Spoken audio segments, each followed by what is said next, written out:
If you served an engineering apprenticeship in Britain between 1950 and 1990, the first lathe you put your hands on was a Colchester. Green-grey, indestructible, in the corner of every training school in the land.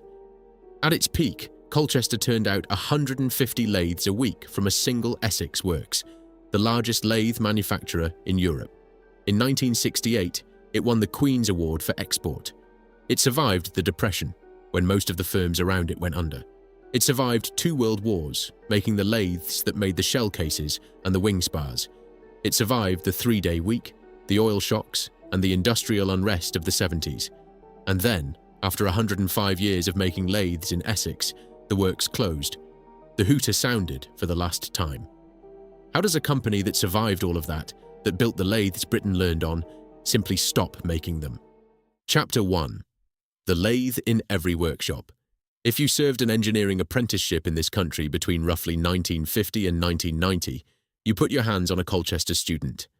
Not maybe, not probably. You did. It stood in the corner of every metalwork classroom in every secondary modern school.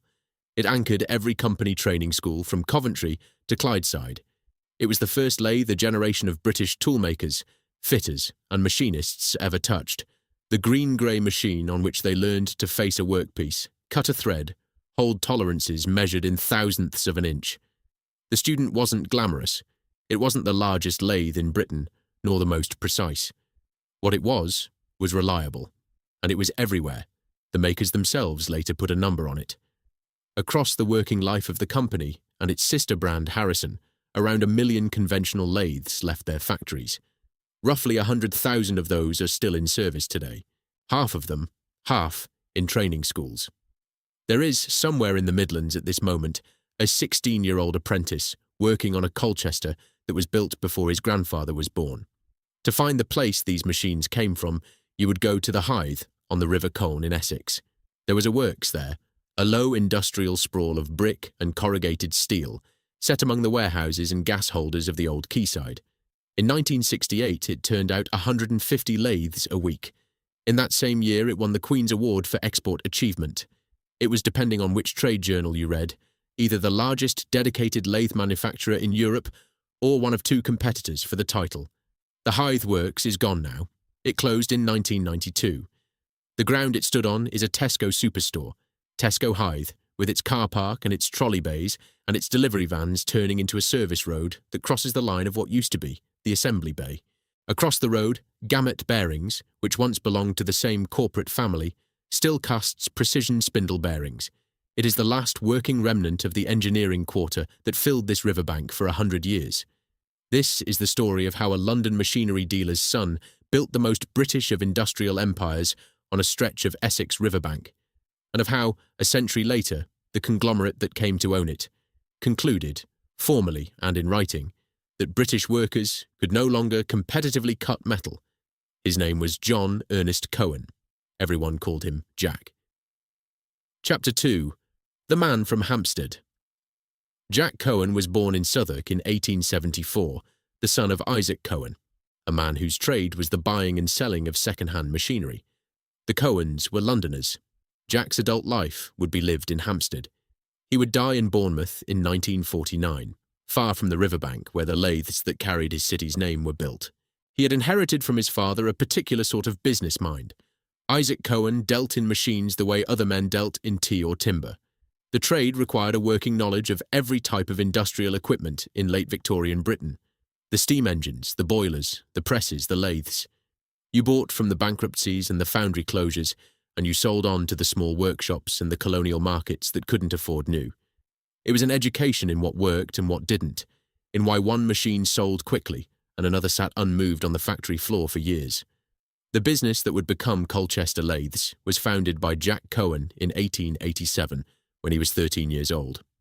That date, 1887, is the one stamped on every brochure and badge the company ever printed. It is also slightly misleading. What Jack Cohen founded in 1887 was not a lathe-making firm.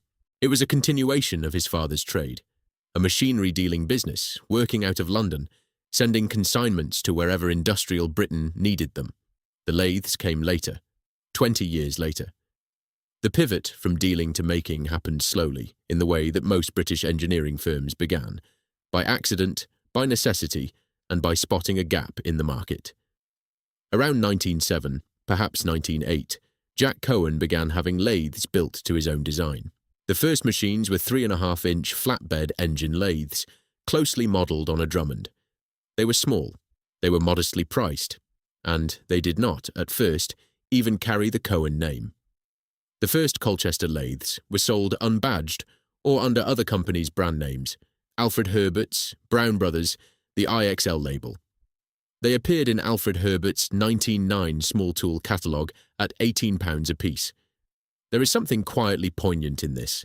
The lathes that would become a guarantee of British engineering quality, the machines whose name was a byword for honest, dependable manufacture, began their lives wearing other firms' badges. The brand was built by stealth, one anonymous sale at a time, until the quality of the work itself made the name worth attaching. By 1908, the breakthrough had come. At the Franco-British exhibition at White City, Cohen's lathes won a gold medal. The reputation was made.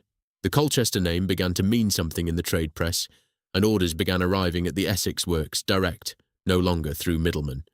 The Essex works. That was the other curious thing about Jack Cohen. He ran his Colchester factory from Hampstead. He commuted, or more often delegated. He was not a man who stood on the shop floor. He was a London businessman who understood machinery as a commodity, found a town that knew how to make it, and let the town do the work. The combination of metropolitan capital and East Anglian engineering skill was an unusual one. Most British lathe makers were rooted in their own communities. The Drummonds in Surrey, the Holbrooks in Coventry, the Wards in Birmingham. Cohen was an outsider who bought in. The town he had chosen was itself a curiosity. Late Victorian Colchester was not the obvious place to build lathes. It was a market town, a garrison town, a port. The Romans had been here. The army still was. But by the 1890s, a small but determined cluster of engineering firms had begun to gather at the Hythe, the old port on the River Colne, where the wharves and railway sidings offered everything an industrial business needed. The names of the neighbours read like a roll call of forgotten Essex engineering. Davy, Paxman and Company, founded in 1865 by James Noah Paxman, built steam and later diesel engines. The firm would still be casting cylinder blocks on Hythe Hill 150 years later. A G. Mumford, established in 1877, made marine pumps. Britannia Engineering built machine tools, oil engines, and for a brief and unlikely period, motor cars. Colchester Lathes joined this cluster in the early 1900s. It would prove to be one of only 4 firms in the quarter to survive the depression of the 1930s. By 1910, the lathes wore their own name. The factory at the Hythe was running. The machines were beginning to find their way into British workshops, sold on their own merits and not under another firm's flag. Jack Cohen had completed the transition from dealer to manufacturer. The works on the Colne had its first 1,000 lathes behind it. Everything that came after grew from this quiet beginning. From a London dealer's instinct that you could build a lathe in Essex that was good enough to sell anywhere in the world. Chapter 3. Building the Machines. What Colchester learned to build, between the 2 world wars, was the geared head lathe. The geared head was an idea that had been around for decades. Instead of changing spindle speed by moving a belt from pulley to pulley, slow, fiddly, prone to slipping, you put a gearbox in the headstock and shifted speed by moving a lever. It was faster, it was more rigid, it was more accurate, and in the 1920s, it became Colchester's specialism. The first of the great pre-war lathes was the Bantam. Small, neat, 400 pounds of cast iron, arranged with the precision of a Swiss watch. The Bantam was designed for small workshops, for tool rooms, for the back of the gunsmith's shed. It would still be in production, in updated form, in the 1990s. Some manufacturing decisions are right for 15 years. The Bantam was right for 70. Behind it came the Master, 6.5 inches by 36. Then the Triumph, 7.5 inches, larger and more powerful. Then the Mascot, an 8-inch class machine for serious shop work. By the early 1930s, the 4-machine range, Bantam, Master, Triumph, Mascot, formed the spine of Colchester's catalogue. Each was a geared head. Each was honestly built. Each carried the quiet engineering signature that would become the firm's calling card: oversized bearings, generously sized castings, gears hardened where other makers left them soft. These were not the cheapest lathes in Britain. They never were. They were lathes for a buyer who understood that the difference between a good machine and an indifferent one was paid for not in pounds, but in the years that followed. In the thousandths of an inch, you could still hold 30 years later, in the spindle that hadn't worn loose, in the lead screw that still cut a true thread. The Depression nearly killed every engineering firm in Britain. Orders collapsed. Banks called in lines. At the Hythe in Colchester, the lights stayed on at 4 engineering works and went out at every other. Colchester Lathes was one of the 4. The other 3, Brackets, Pasley Engineering, Woods, kept it company through the lean years, while around them firms older and larger went under. The trick, if there was one, was that Colchester had never been overextended. Jack Cohen's instinct, schooled by his father's dealing trade, was to keep the inventory tight and the labour force loyal. When the orders thinned, the works thinned with them, and waited. There was something quietly stubborn about the Hythe in those years. The works was small enough that the foreman knew every man on the floor. The Cohen family, Jack ran the firm, his nephew Cyril M. Cohen was being brought into the business, knew every customer. Lathes left the gate one by one, were crated, were loaded onto the railway at the Hythe goods yard, and went out to whatever workshop, in whatever corner of the country or the empire, had ordered them. The factory itself was nothing impressive to look at. It was a series of low sheds, lit by skylights and gas lamps, with the smell of cutting oil and hot iron, and the steady noise of machinery that did not, in the 1930s, ever quite stop. There were perhaps 200 men there, perhaps a little more. The Hythe was not yet the great works it would become. It was a quietly competent operation, building a quietly competent product in a town that had decided to be good at machine tools and was getting better at it year by year. By 1939, the 4-lathe range had been refined to the point where Colchester was being talked about, in the engineering press, as one of the half-dozen British firms whose machines could stand comparison with anything from the United States or Germany. South Bend, the great American manufacturer, was the international benchmark. Colchester was beginning to be mentioned in the same paragraph. The lathes were no longer sold under other firms' badges. They no longer needed to be. The Colchester name on the casting was a guarantee, and then the war came. The work the Hythe did between 1939 and 1945 was strategic work. Machine tools were not just industrial equipment in the Second World War. They were weapons by proxy. Every shell case, every aero engine, every tank gearbox, every Spitfire wing spar was made on a lathe somewhere. The country that could outproduce machine tools could outproduce everything else. Colchester, like every British lathe maker, went on to war work. The volume rose sharply. The machines that left the Hythe in those years went to the Royal Ordnance factories at Nottingham and Birtley and Patricroft. They went to the Vickers works at Crayford. They went to the shadow factories of Castle Bromwich and Trafford Park. They went, in numbers that were never published, to the tool rooms that produced everything else. The engineering quarter at the Hythe coordinated as best it could. Paxman, next door, made diesel engines for tanks and landing craft. Woods of Colchester produced ventilation systems for the Churchill and Cromwell tanks. Masons, another local firm, supplied tank components. The 4-survivor cluster from the Depression had turned by the early 40s into a small but tightly knit Essex contribution to the British war economy. When peace came in 1945, Colchester emerged with 2 things it had not possessed in 1939. The first was scale.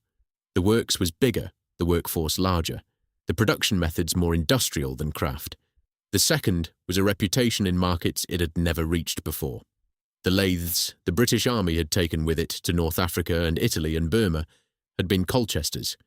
The mechanics who had worked on them, often colonial volunteers, had taken the name home with them. When peacetime exports began, the orders came from places Colchester had never sold to. The export drive was on, and Jack Cohen, now in his 70s, would not quite live to see it. Chapter 4. The Other Cohens. He died in Bournemouth on the 8th of July 1949. The Times obituary, 4 days later, was brief. John Ernest Cohen, founder of the Colchester Lathe Company, aged 75. He left behind a works that had survived 2 world wars and a depression, and a name that had become a guarantee in the British machine tool trade. 5 years after his death, in 1954, the company was sold. The buyer was a London-based scrap metal and engineering business called George Cohen, Sons and Company. Note that name carefully. George Cohen, not Jack Cohen, the founder, not Isaac Cohen, the founder's father, not Cyril M. Cohen, the founder's nephew. George Cohen, an entirely separate man from an entirely separate family. There is no documented blood relationship between the two Cohens. There is no shared lineage, no common ancestor in the records. The two firms were called Cohen because the surname Cohen is common, and the engineering trade and the scrap metal trade in 1800s London produced more than one of them. But the symmetry is striking.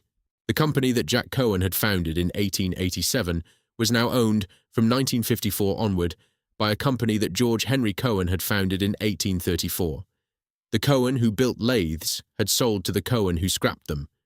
It is the sort of detail that, if you put it in a novel, an editor would politely ask you to revise. George Cohen, Sons and Company had its origins in the East End of London, at 600 Commercial Road. The address would, in time, give a name to the holding group. The 600 Group, written as the 600 Group, became the parent company in 1956. By the 1950s, the original scrap metal business had diversified into steel merchanting, into machinery dealing of its own, into engineering. Buying Colchester was part of that diversification. It was a commercial acquisition. The two Cohen families had nothing to do with one another. They simply shared a name. For the workforce at the Hythe, the acquisition was barely felt. The lathe still left the gate under the Colchester badge. The management on the ground was largely the same. What changed, slowly, was the scale of what Colchester could become. The 600 Group had capital. It had connections in the city. It had a strategic interest in building a machine tool division. Colchester was now part of a holding company that could finance expansion, distribution, export, the three things that a family firm at the Hythe could never quite afford to do at scale. The export drive that had begun in the late 1940s accelerated through the 1950s. The pound had been devalued in 1949. British exports were cheap. The Marshall Plan had reconstructed the European industries that might have competed, but those industries needed machine tools to do it. Colchester was perfectly positioned. The orders piled up at the Hythe goods yard, and the crated lathes went out by the trainload. In 1956, an agreement was signed with the Atlas Press Company of Kalamazoo, Michigan, a long-established American machine tool firm that distributed under the Clausing brand.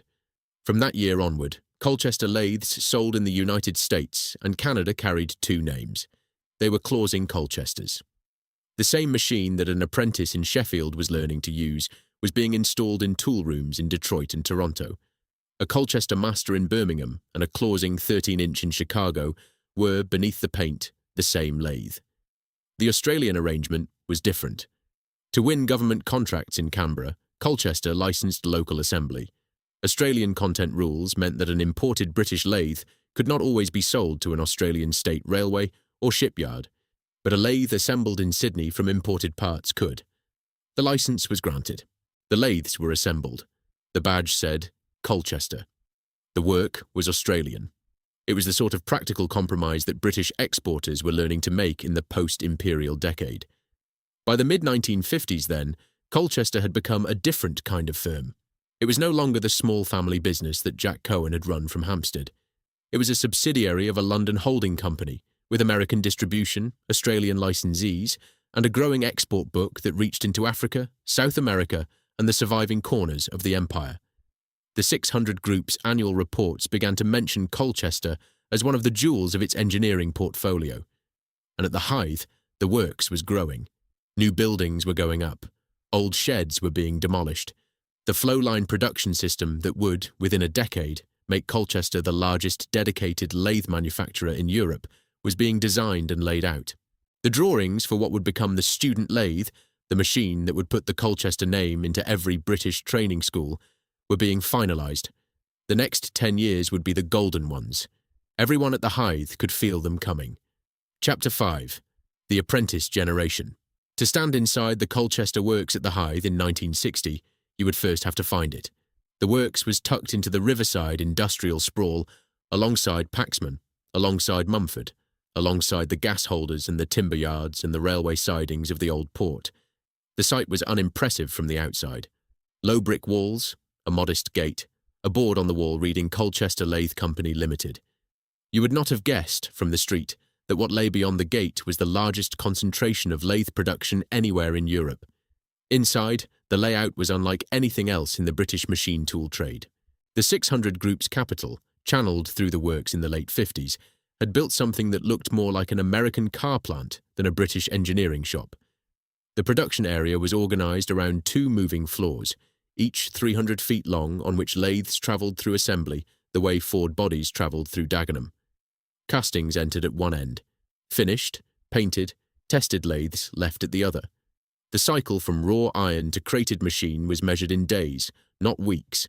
The flowline system had been designed to deliver volume without compromising precision, a contradiction that British machine tool makers had largely failed to resolve. The American firms, with their giant toolroom standards, could build accurate machines slowly. The Japanese, in time, would learn to build them fast.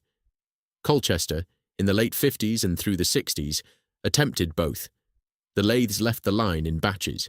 Within each batch, every machine was tested on a Taylor-Hobson Talleyrand. The best examples, the ones whose spindles showed the truest concentricity, whose lead screws cut the cleanest thread, were taken aside, fitted with black-faced micrometer dials, and sold as toolroom standard machines at a premium. The rest were graded down through standard production. It was a quietly brilliant system. The volume paid for the bottom of the range. The premium machines paid for the reputation. The men who worked the lines were not, in the main, time-served toolmakers. Time-served toolmakers were rare and expensive. What the Hythe had instead were tradesmen. Fitters, machinists, electricians, painters, who had been brought into the works young, trained on the job and held there by a wage packet that was reliably better than what the labouring trades in Colchester could offer. The works ran its own apprenticeship scheme. Boys of 15 and 16 sat entrance examinations to get in. One former apprentice, recalling his entry in 1977, would remember sitting 2 exams in 1 week, one for Colchester Lathes, one for another local firm, and choosing Colchester because the test had been harder. That detail is worth holding. The entrance exam was harder than the alternative, and that was the recommendation. Colchester in those years was an Essex boy's ticket into the engineering trades, not the easiest ticket, but the most valued one. The work's great innovation, the machine that would carry the firm's name into the cultural memory of British engineering, was the Colchester Student. It was introduced in the mid-1950s. 6 inches by 24, geared head, variable spindle speed by lever. Designed, very deliberately, so that an apprentice could move between it and the master, the triumph, the mascot, without having to relearn the controls. The control system was common across the range. Learn one, you had learned them all. The Student was not the largest lathe in the range. It was not the most expensive. What it was buyable. Local education authorities could afford it. Technical colleges could afford it. Company training schools, the great British engineering firms, still ran proper apprenticeships in those years, with their own dedicated training departments, could afford to buy them by the dozen. The Royal Navy bought students. The Royal Air Force bought students. The Atomic Energy Authority bought students. The Ministry of Defence bought students. And the schools, the technical secondary moderns and the further education colleges and the polytechnics, bought students by the thousand. The lathes were robust enough to survive being used by 16-year-olds who didn't yet know what a centre punch was. They were forgiving. They were repairable. When a young apprentice crashed the carriage into the headstock, as every apprentice in history has done at least once, the Student usually survived. The next boy at the bench would learn on the same machine. This was the cultural footprint that statistics alone cannot capture. By the mid-60s, the Colchester Student had become the lathe of British engineering education. If you wanted to teach a boy to turn metal, you put him on a Student. There were perhaps half a dozen alternatives, the Boxford, the Myford, the Harrison, but the Student was the standard, the default, the lathe. Outside the works, the town of Colchester carried it lightly. The works was not the only employer in the Hythe quarter. Paxman was bigger. Woods, after the war, employed nearly 1,000 people, including many women. Colchester Lathes, by the late 1960s, employed somewhere in the region of 700 or 800. The exact figure for the peak years is hard to pin down because the company did not break out its production floor headcount in the way that a publicly listed firm would. What can be said with confidence is that by the late 1980s, long after the peak, the works still employed around 500. The peak number is likely to have been higher. The works was busy, the flow lines were running, the orders were strong, the community around the Hythe carried its own rhythms. The morning shift arrived by bicycle from the terraced streets of the lower town. The works hooter, every Essex engineering shop had one, audible across the quarter, marked the start, the breaks, the lunch hour, the end. The pubs on Hythe Hill did good trade at 5:30. The men knew each other. The foremen had been apprentices at the Hythe themselves, in many cases. The whole quarter was a single engineering community, with families that worked at Paxman and Mumford and Colchester sometimes in the same week, and the export book was extraordinary. The clausing arrangement carried Colchester Lathes into the American toolroom market. The Australian licence kept them in the Commonwealth shipyards. The remaining Empire territories, what was left of them, bought lathes as a matter of course. By the mid-60s, Colchester was exporting to more than 100 countries. There were Colchester Lathes in the workshops of the Indian Railways, in the technical schools of newly independent Ghana, in the docks of Singapore, in the engineering departments of universities from Auckland to Reykjavik. In December 1967, the 600 group brought in a new chief executive. His name was John Alfred Wellings. Jack Wellings, as everyone called him. Later, Sir Jack. He was 49. He was a man who believed, with the absolute conviction of his generation of British industrialists, that the British machine tool industry was about to enter its greatest decade.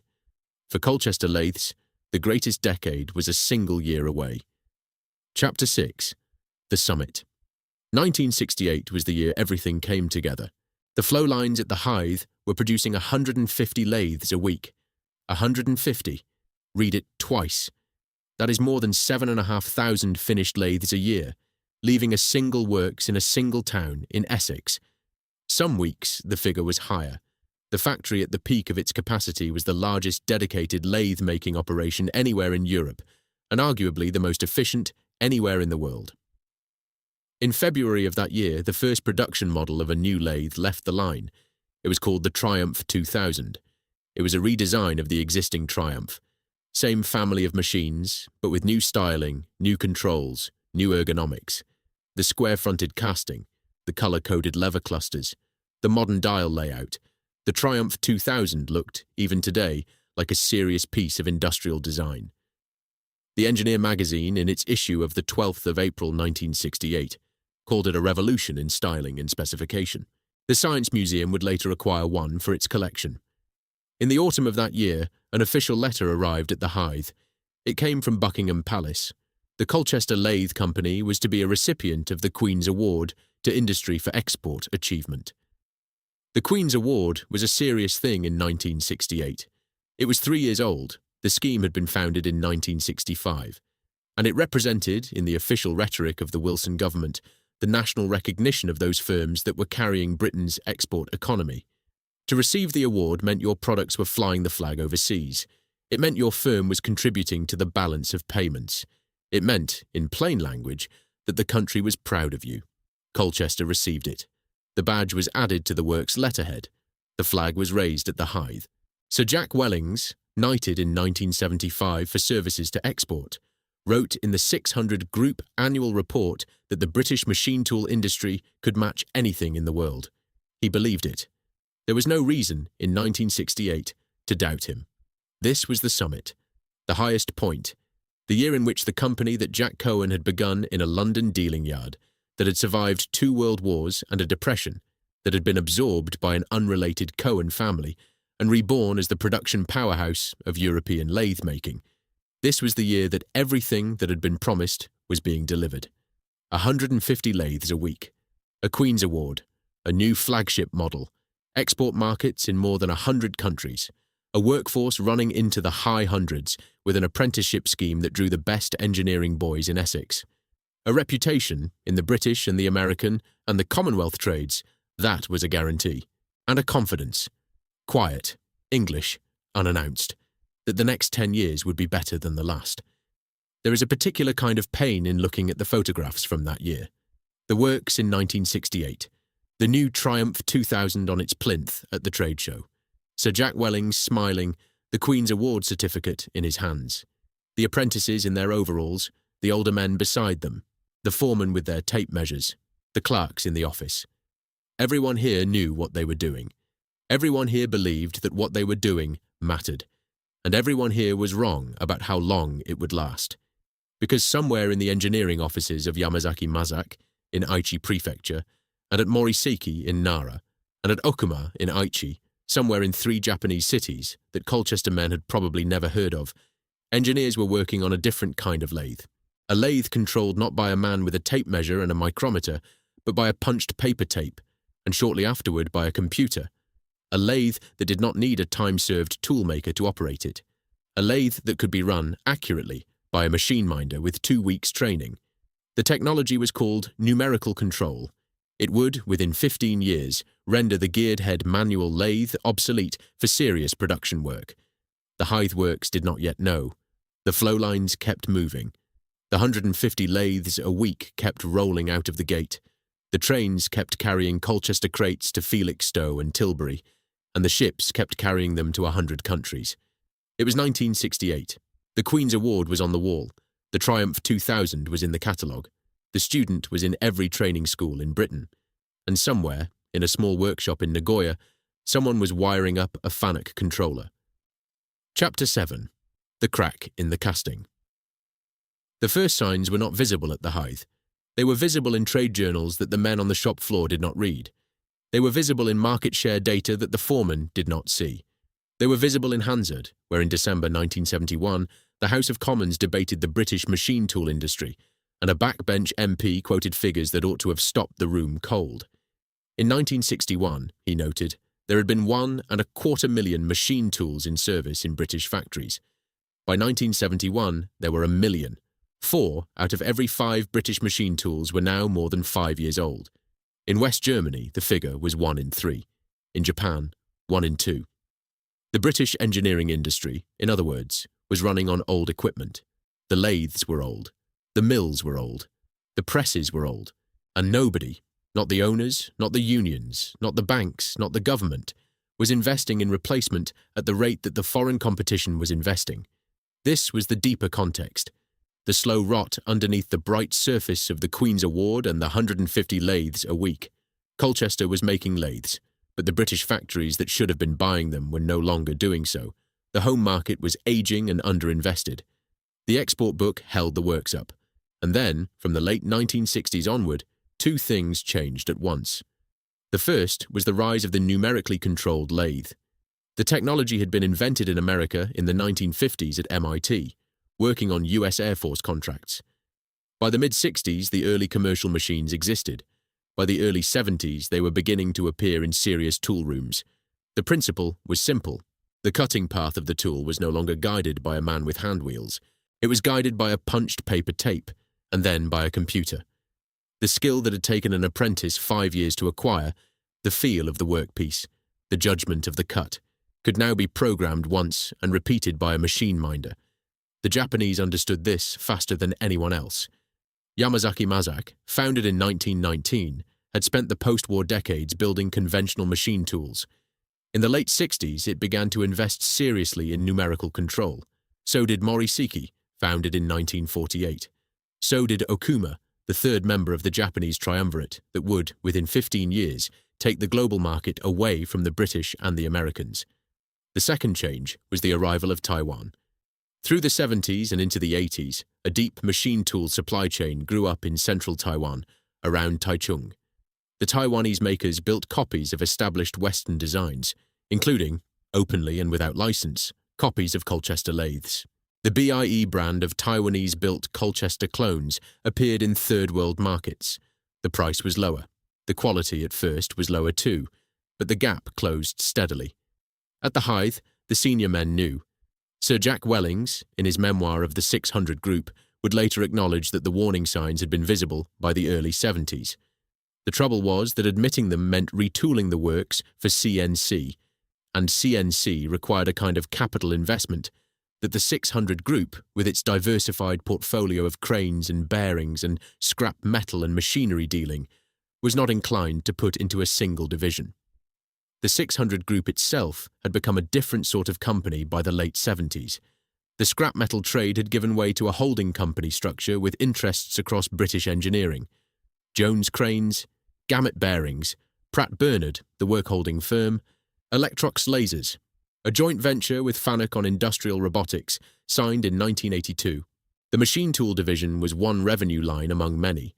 When capital was rationed at the centre, Colchester took its share. Not more. The three-day week of 1974 interrupted everything.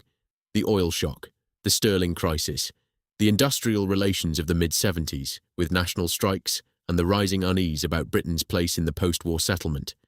The factories that had been Colchester's home customers, British Leyland, the steelworks, the shipyards, were themselves in trouble. Orders softened. Some did not come back. By the early 1980s, the picture at the Hythe had quietly inverted. The works was still running. The lathes were still leaving the gate. But the gap between what Colchester made and what the world wanted had begun to widen. The Japanese CNC machines were taking the high-value end of the market. The Taiwanese copies were taking the low end. Colchester, in the middle, was selling fewer machines at lower margins to a shrinking domestic base. The 600 Group brought in a flexible manufacturing system at the Hythe in 1982, a so-called scamp line in an attempt to modernise. The robotics joint venture with Fanuc was meant to position the group for the automated factory of the future. These were not stupid investments. They were, in retrospect, the right ideas, executed too late and at too small a scale. The Japanese had been building integrated CNC factories for 15 years by the time the scamp line went in. The scrap metal business, the original George Cohen trade, was sold in 1987. The 600 Group was moving away from the messy end of engineering and toward financial services, distribution, specialist instruments. Machine tools were beginning, very gradually, to look like a legacy. In 1987, the Hythe Works still employed around 500 people. In 1987, Sir Jack Wellings retired from the chairmanship of the 600 Group. He had been at the top for 20 years.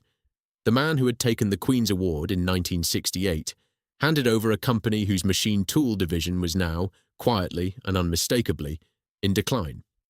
The decisions that came next would be made by men who had not known the Hythe at its peak. Chapter 8. The First Cut. The decision was made in London, in a boardroom, in 1992.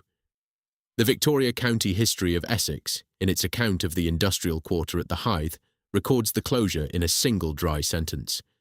The Colchester Lathe Company, which around 1987 still employed about 500, closed in 1992, new firms abroad having developed their own lathe-making machines to supply their own markets.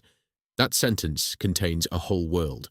The board of the 600 Group, faced with continued losses in its machine tool division, faced with foreign competition that had not abated, faced with a property portfolio that included 2 aging British factories doing roughly similar work, made what management consultants would call a rationalisation.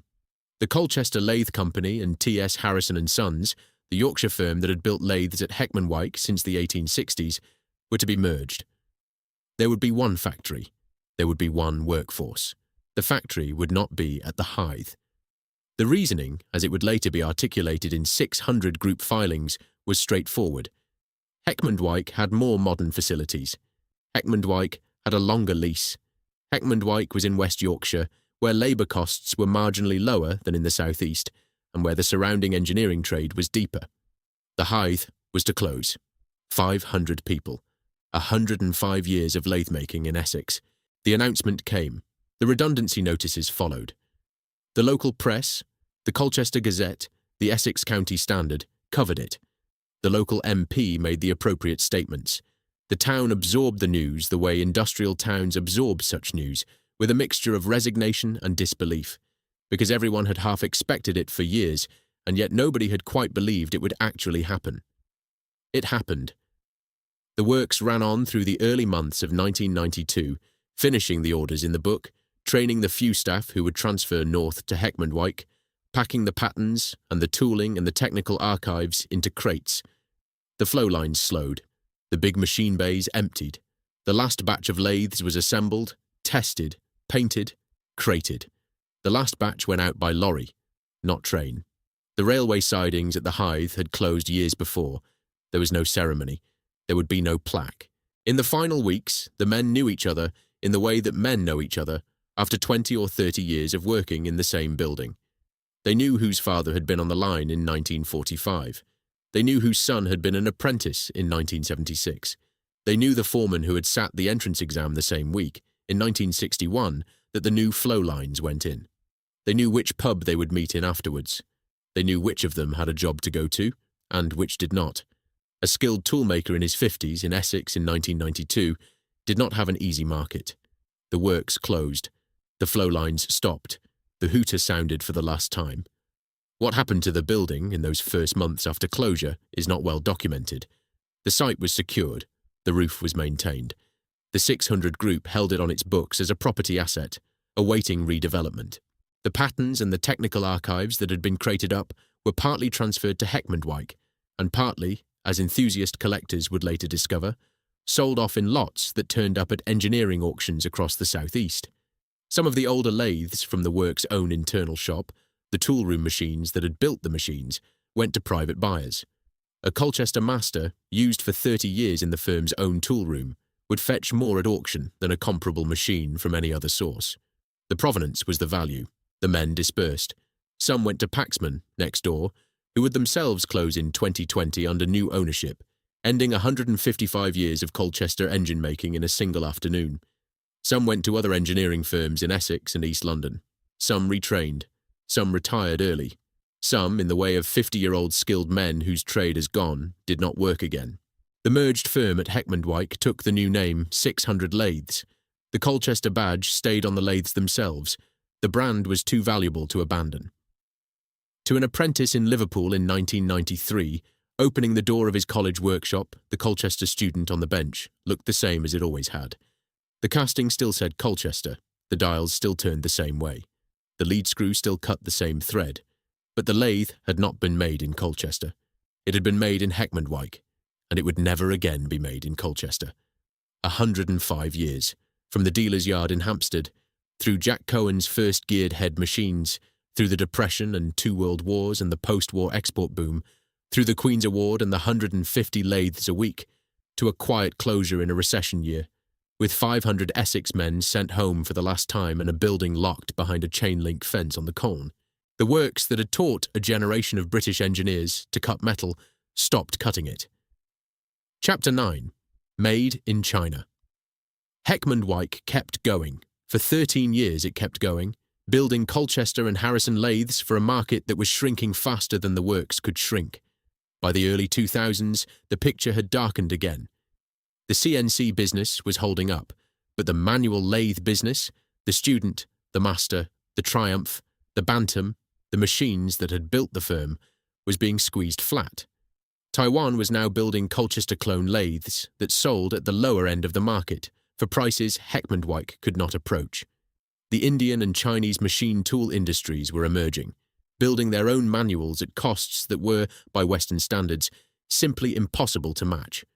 The 600 Group brought in a new chief executive in April 2005. His name was Andrew Dick. He was 48. He had a background in industrial restructuring. He arrived with a remit to make the machine tool division pay, and within a year he had begun a strategy review that would, in 2007, produce the most significant decision in the firm's recent history. The decision was to stop making standard manual lathes in Britain. Not all manual lathes. The high-end Harrison CNC machines, the Tornado and Storm turning centres, would continue to be built and finished at Heckmondwike. But the bread-and-butter manual lathes, the Student, the Master, the Bantam, the volume machines that British apprentices had learned on for half a century, would be built abroad. The arrangement was made with the Dalian Machine Tool Group Corporation, in Dalian, in northeast China. Dalian was one of the largest machine tool builders in the Chinese state-owned sector. The 600 Group would, in effect, license the Colchester and Harrison designs to Dalian, would re-equip the Dalian factory to build them to Western standards, and would import the finished machines for sale to its global distribution network. A skeleton operation at Heckmondwike would handle quality control, final commissioning, and after-sales support. The logic was, in the language of the boardroom, unanswerable. The company director, Anthony Sweeton, quoted at the time, summarized it in a phrase that should be remembered. "We had to re-equip the Dalian factory. These engine lathes have to be world-class." The chief executive's logic was blunter still. "We cannot," Andrew Dick told the trade press, "sell low-cost, low-tech machines at Western prices. Building standard engine lathes in the United Kingdom for export is no longer viable." Read that sentence carefully. The chief executive of the company that owned the Colchester brand had announced, formally and in writing, that the standard engine lathe, the kind of machine on which Britain had built its engineering culture, the kind of machine on which Jack Cohen's firm had become Europe's largest lathe maker, the kind of machine that had stood in every technical college and training school in the land, could no longer be built profitably in Britain at Western prices. It was true. It was also the end of something. The Heckmond-Wyke workforce shrank. The standard lathe production hall was emptied. The patterns and the tooling were boxed up and sent to Dalian. Chinese engineers arrived at Heckmond-Wyke to study the manufacturing process. British engineers travelled to Dalian to set up the equivalent lines there. The first Chinese-built Colchesters began arriving in the United Kingdom in 2008. The quality was, by all accounts, variable. The lead times were long. The trade press, looking back at the project 5 years later, would describe it bluntly. Machinery magazine, in an article in August 2013, called it the disastrous Dalian sourcing project that started in 2007. Distributors stayed loyal. The Colchester brand still meant something. But the gap between what they expected and what they received was wide enough that the firm's reputation began to suffer in markets where it had been unassailable for decades. Andrew Dick resigned from the 600 Group in August 2008. His successor was David Norman. Norman inherited the Dalian arrangement, the shrinking Heckmond-Wyke works, and the global financial crisis that arrived in his first quarter. He decided that what the group needed was a second offshore facility, one closer to its European customers, one less prone to the lead time problems that had dogged the Dalian program. In November 2010, the 600 Group acquired a machine tool plant in Tarnów in southern Poland. The chairman, Martin Temple, called the acquisition transformational. It was not transformational. The Polish plant struggled from the outset. The workforce was capable, but the supply chain was not yet developed. The economics that had looked compelling on paper were less compelling on the ground.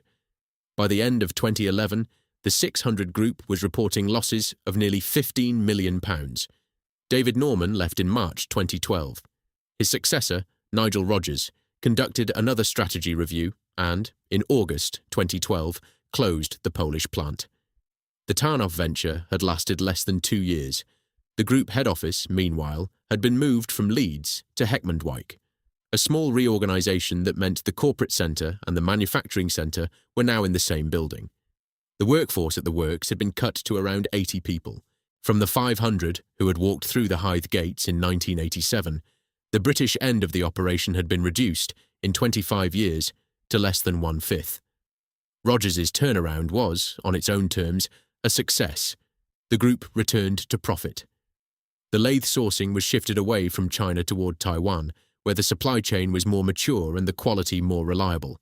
The Heckmond-Wyke operation was rationalised to focus on CNC, finishing and after-sales support. The Colchester brand survived, but the company that had built the brand was now an importer. Chapter 10. The Last Owners. The final decision was made in 2022. By then, the 600 Group plc was a different company from the one that had bought Colchester Lathes in 1954. The chairman was Paul Dupuy, an American businessman who had taken executive control in 2015. The strategy, under Dupuy, had been to shift the group out of the low-margin machine tool business and into the higher-margin industrial laser sector. The group's Thai KMR and Electrox laser businesses were growing. The lathe business was not. On the 7th of March 2022, the 600 Group announced that it had agreed to sell its entire machine tool solutions division. The British operation at Heckmond-Wyke, the German distributor, Colchester GmbH, the Australian arm, and the long-standing American partner, Clausing Industrial, to an American buyer. The buyer was Timesavers Acquisition LLC, a portfolio company of TJM Capital Partners, a Chicago-based private equity firm. The price was $21 million, about £15.9 million at the prevailing rate. The deal completed on the 31st of March, 2022. The 600 Group plc, the company that traced its name to 600 Commercial Road in the East End of London, the company that had bought Jack Cohen's Essex business in 1954, the company that had run the works at the Hythe for 38 years, was now out of the machine tool business entirely. Paul Dupuis' statement at the time noted that the disposal completed the group's strategic shift to the higher-margin industrial laser system businesses, which continued to deliver new customer wins and carry a record order book. The chairman of TJM, Tom McDonough, said that the Machine Tool Solutions division was a perfect fit with his firm's growth strategy. The Colchester brand, after 135 years, was now American-owned. The new parent reorganized the operation under a holding company called Encompass Group, with the trading name Colchester Machine Tool Solutions. The base remained at Heckmondwike, with additional operations in Elland, a few miles up the road. The lathes that left the company carrying the Colchester badge in 2023 and 2024 were sourced, in the main, from Taiwan, finished and quality-checked in West Yorkshire, and shipped to a global network of dealers. The Colchester Student was still in the catalogue. It was now called the Student 2500. It was, broadly, an updated version of the lathe that Jack Wellings had been making in 1968. The casting still said Colchester. The colours were still the company colours. The control layout was still recognisable. But the lathe was Taiwanese, and there is a kind of quiet absurdity in this. The country that, in the 1950s, had been quietly copying Colchester designs and selling them at a discount, was now the country that built the genuine article. The arrow of industrial history had reversed itself completely. The student had become the master, and the master had become the broker. Heckmondwike, with its 80 employees, was the British end of an operation that was, in the most literal sense, no longer a British operation. The 600 Group plc continued, and continues, as a US-focused industrial laser company. Its history page mentions Colchester only in passing. The original holding company name remains, but the company has moved on to other things: lasers, marking systems, precision instruments. The lathe business, which had defined the group for 2/3 of its corporate life, was a chapter now closed. Chapter 11. What remains? If you go to the Hythe today, you can stand where the work stood. You will not need a map. The Tesco Hythe superstore is large and unmistakable, set behind a wide car park, with a service road running along the line of what used to be the south wall of the Colchester Lathe Company. The trolleys travel where the moving floors moved. The shoppers carry their bags across ground where, 60 years ago, the crated lathes were loaded into lorries bound for Felixstowe and Tilbury, and the markets beyond. There is no plaque. Across the road, behind a low brick wall, the Gamut Bearings Works is still operating.